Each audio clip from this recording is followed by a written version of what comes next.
Besa, kur para 50 vjeç, merr pjesë në një festival në atë kohë në bar Jugoslav, me dramë edhe me folklor, është viti 72. E zën vendin e dytë, nivelin shtetnor i Jugosllavisë.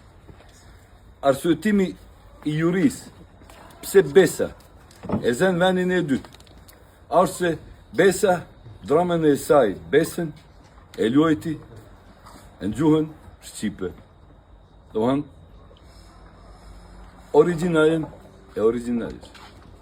Por juria thot se nuk mujti Besa me marrë vendin e parë se publiku nuk e kupton gjuhën shqipe.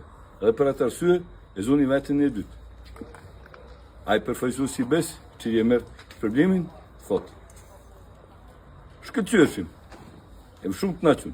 Do me thonë, po të kite ardhë Shakespeare me Hamletin edhe me rjojt në më të originalen gjuhën e tina, njësoj i të keni dyti, se publiku nuk e kupton gjuhën angleze. Ashtu kem kalua edhe na sot në vitoj. Falenderit për gjithë juve, ne kam shkëlqyeshim, jo këtë ditë, e një shkëlqyeshim, u faj gjotim në shnet me gzime e përparime. U duha shumë. U do shisa më. Edhe njësoj, vazhdojmë e punojmë. Edhe ma shumë, edhe ma shumë, edhe ma shumë, edhe ma shumë. I paçi.